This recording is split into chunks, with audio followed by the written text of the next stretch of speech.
Hello there! I am an otherworldly being known simply as Test Subject 94, and I was raised on the streets of Berlin by a gang of crime-fighting raccoons. My upbringing taught me everything I need to know about this world.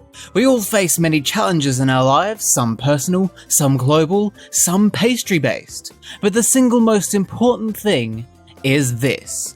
Humanity needs people to talk about the Spyro games. It needs to be done, or else certain doom will come for us all. The world needs a hero, and I have been chosen by destiny. The fate of the universe rests in my hands. The responsibility has fallen to me, so buckle up! I'm about to save the world. Spyro is probably best known for his modelling work for the Welsh flag. It must have taken a long time for him to soak all his scales in blood for that photo, but it was well worth the effort. It looks great. But after all his Welsh flag modelling work dried up, Spyro turned to being a video game star. I've talked about 7 Spyro games so far. He's most widely recognised for the first 3, which were pretty good. And it's all been downhill since then. Enter the Dragonfly was a flaming disaster, and the 3 games on the GBA, Seasons of Ice and Flame, and also Attack of the Rhinox, were at best decent. It's not been looking good for poor old Spyro. It's time to get your head back in the game. A good game, preferably.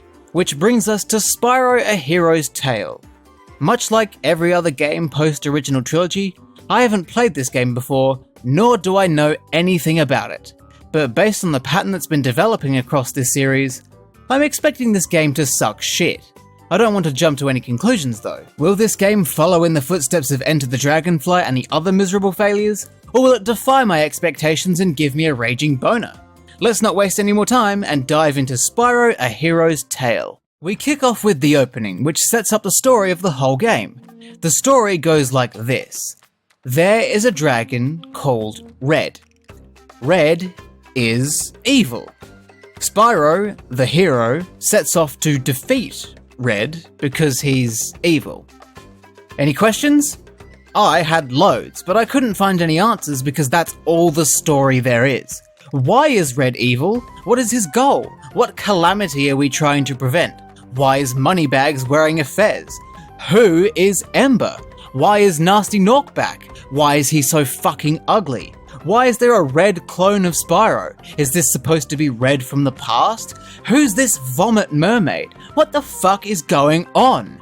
Spyro games aren't exactly known for their narratives, but at least the original trilogy made an effort to do something mildly interesting. In this game, nothing seems to be at stake. I had to look up what the story was.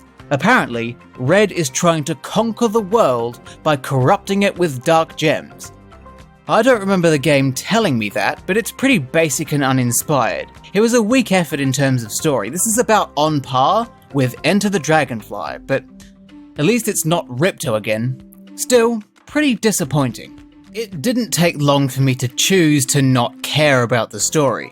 All of the new characters are generic and lame, especially Red, and all of the returning characters don't even feel like themselves. They feel like husks of what they once were. Sparks actually talks here, and it makes my skin itch. Even Spyro himself seems off. In an attempt to ignore what happened to these characters, I focused my attention on the presentation. Aside from the hyper-realistic eyes staring right through my spirit and sense of being, the game looks alright. It's about what I expect from this era. The Xbox PS2 era of platformers really is the video game equivalent of a teenager.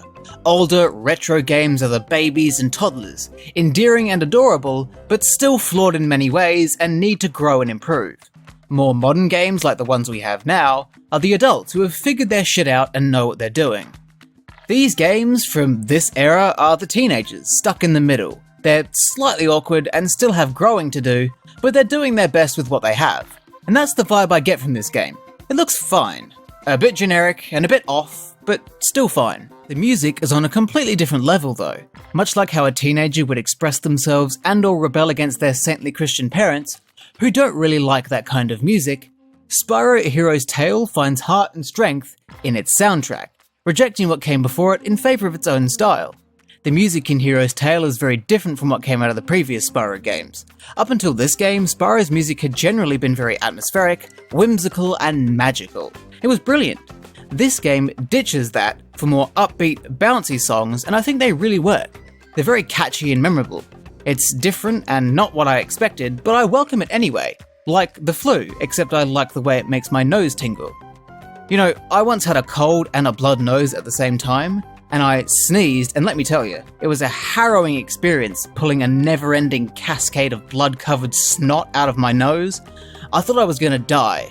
It was like I was extracting all of my insides to make a blood and snot soup in the bathroom sink. But let's be honest here, no one gives a fuck about that.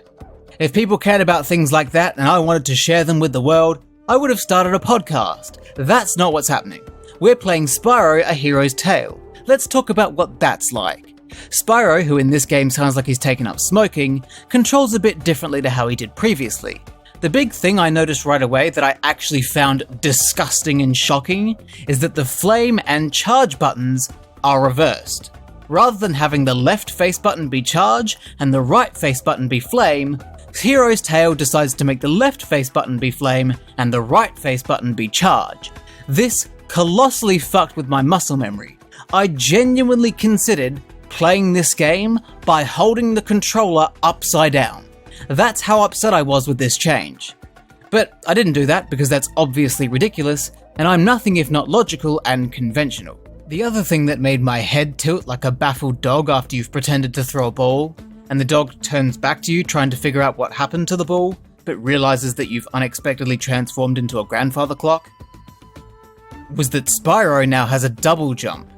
Traditionally, Spyro is able to jump once, and if you jump in the air again, you can glide. Hero's Tale has introduced an extra step. If Spyro jumps, then jumps in the air again, he will double jump, and if you hold the jump button after that, he will glide. Again, this fucked with my muscle memory. How am I supposed to concentrate on playing the game when I'm too busy grieving at the loss of all the time I wasted trying to make controlling Spyro become second nature? Why would you do this to me? On top of the fact that it's awkward to readjust, I also later found out that the double jump really serves no actual purpose and has no reason to be there. If they had just made ledges a bit shorter, the double jump would have had no real reason to exist. But it's a bit late for that now, they've already made the game. They slightly botched how Spyro controls, but to be fair, I did eventually get used to it, so I won't say it was an outright disaster. Still, not happy. As is the standard for previous Spyro games, Spyro will learn new abilities as you progress through the game. The less impressive of these come from the Dragon Elders, and grant Spyro the ability to perform head slams, wall jumps, and some other abilities that are so irrelevant that I can't even remember what they were. Head slams are necessary to break the Dark Gems, which are this game's main collectible, and wall jumps grant access to new areas.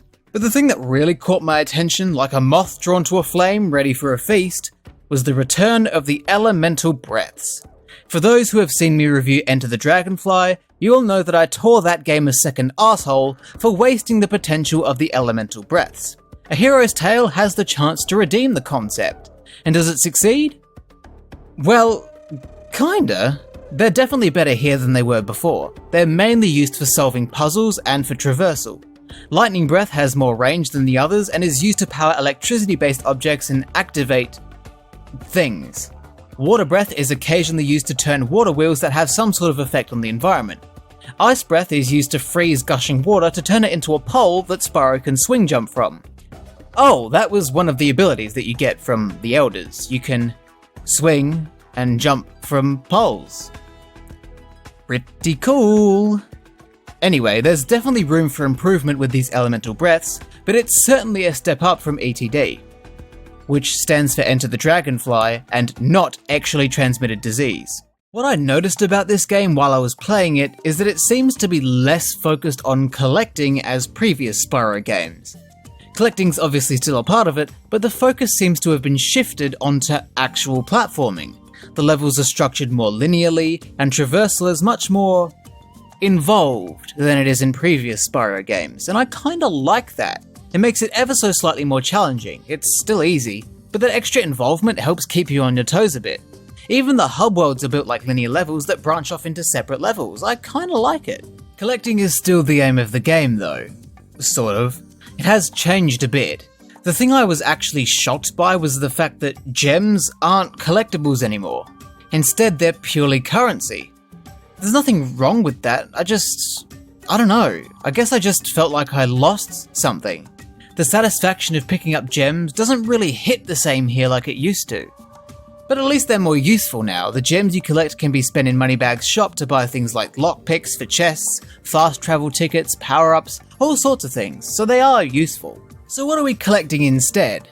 Well, I already mentioned the dark gems. Breaking all 10 dark gems in each hub world is required to face that world's boss, and they're what you're mainly after. The other collectibles are dragon eggs and light gems, which you can find hidden around levels or locked behind minigame challenges, which I'll get to. Light gems are occasionally required to unlock power-ups like the supercharge and invincibility, and dragon eggs don't really do anything, as far as I can tell.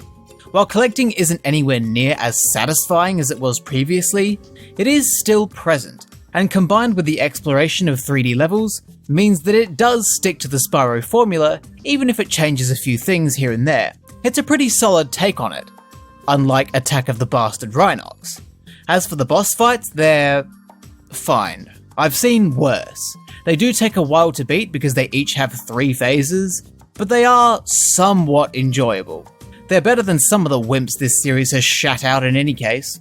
For the most part, the gameplay seems to be pretty decently strong. But as I hinted at earlier, there's more to the game than what I've already discussed. A Hero's Tale suffers from what I've taken to calling Year of the Dragon syndrome. For a game to be diagnosed with Year of the Dragon syndrome, it needs to be a game that has pretty strong standard gameplay, but have the amount of the gameplay limited by other, worse bullshit crammed in by the development team for the sake of variety. A Hero's Tale is guilty of that, much like Year of the Dragon and Enter the Dragonfly before it. It's not all bad. I actually really enjoyed playing as Hunter, and found myself wishing there was more of it. But the rest, what the fuck happened? The next best thing was probably Sparks' levels, which don't come in the form they used to, which was a top-down shooter. Instead, they're on-rails 3D shooters like Star Fox. And they're alright, I guess. There are quite a few of them, and you have to do them twice if you want the collectibles, but they're not unbearable. What is slightly unbearable is the return of Sergeant Bird. When I saw him for the first time in this game, I actually retched at the thought of having to deal with playing as him again. But I lucked out, because instead of his sluggish Year of the Dragon gameplay, he instead takes over the speedways. Unfortunately, they're shit. The way they're laid out doesn't flow very well, and controlling Bird is very messy and unruly. And fun fact, that is the first time I've used the word unruly on this channel. Worse yet is the countless turret minigames. What is this game's obsession with turrets and cannons? Why are there so many of these? They're not that fun, guys. Hold down the shoot button and just aim, and you've won the game. It's pretty bad. But not as bad as the ball capsule, which, as you can very clearly see, is a poor man's Atmosphere. The Atmosphere was brilliant. This piece of shit is nothing but a cheap imitation, and it deserves to rot in hell. But the one thing I want to rot in hell more than anything else about this game is Blink. Fuck this bastard. Blink is a new character introduced in this game. He's the professor's nephew or twin or test tube baby or something. And my god, his levels are some of the most boring shit I've ever experienced. His levels are all about slowly traversing underground areas to break dark gems with bombs. That's it. The gameplay involved goes at such a slow pace, and the levels are at best completely uneventful. Why was this added into the game? Who is this for? I don't get it. I don't see how this dreadfully boring gameplay could appeal to anyone. Every time I saw this bastard, I let out the most defeated sigh you'll ever hear. Fuck you, Blink, I hate you. I had more fun with Banjo-Tooie, and if you know what I think of that game, you'll know that that's quite the heavy smackdown. You know, all of this makes me wonder if A Hero's Tale was originally not meant to be a Spyro game. So many of the weird differences this game has makes me think maybe this was supposed to be something else altogether. The change in controls, the double jump, grabbing ledges, the wall jumping and pole swinging, the ways the levels and collectibles are implemented and designed. I don't know, I just feel like this wasn't always going to be a Spyro game. But the main point I want to make is that Hero's Tail, very obviously, suffers from Year of the Dragon syndrome. If it was just Spyro and Hunter gameplay, I would have been over the moon. Their gameplay is really good. But no, they went and flooded the game with bullshit, which was a damn shame. The last thing I want to touch on is the technical side of the game. As we all know, the previous main series title in this series, Spyro Actually Transmitted Disease, was a bit of a technical disaster. The inconsistent frame rate and performance, the bugginess, and this should give you a pretty clear picture of why. I was hoping that A Hero's Tail would be more polished than that game at least, and it is, but it wasn't perfect. There were a few hiccups. The game did freeze randomly a few times, and one time when I left the Ice Citadel, I realised there was an area I completely missed, so I tried to go back in, but the level had completely disappeared, and Spyro plummeted into the never-ending abyss. Trying to quit and reload caused the game to freeze, which is funny, because it's the Ice Citadel. Get it? It's an ice level. The ice level froze. Woo! It was occasionally a bit rocky. There were also some graphical issues that I don't quite understand. Quite a lot of text and UI would have these random pixels and lines show up that I'm pretty sure weren't supposed to be there, and there were also these flickering pixels in the upper half of the screen that I'm pretty sure also aren't supposed to be there. They weren't intrusive or disruptive, but it was pretty odd. I'm not really sure what caused it. Part of me thinks it might have something to do with the Xbox 360's backwards compatibility. Random bugs like that have happened to me in the past with backwards compatibility, so I'm happy to just chalk it up to that. Still pretty weird though. So where are we at after all that chat, sat on the mat with a fat kitty cat? Is Spyro A Hero's Tail bad? Well, against all odds, no, it actually isn't. I'd say it's a pretty decent game, on a similar level of quality to Crash Bandicoot's The Wrath of Cortex. They have a lot in common actually. This may come as a surprise since I've been so negative for the last little while. Yes, the game suffers from Year of the Dragon syndrome. Yes, it is a bit generic in places. Yes, the story is bad. Yes, there are some technical issues. Yes, I want to strangle Blink until his eyes pop out. But the majority of the game is really solid. Spyro and Hunter are both fun to play as, the levels are designed pretty well, and the standard gameplay never really got too boring. Each level had something different to offer, and there was a banging soundtrack to go along with it. I can't really complain. If it weren't for all the bullshit, this would be a great game, but it'll just have to settle for good. The game ends with the professor putting a tiny red into a jar, and the credits roll. That's a pretty sudden end to it all. I would never end something so abruptly.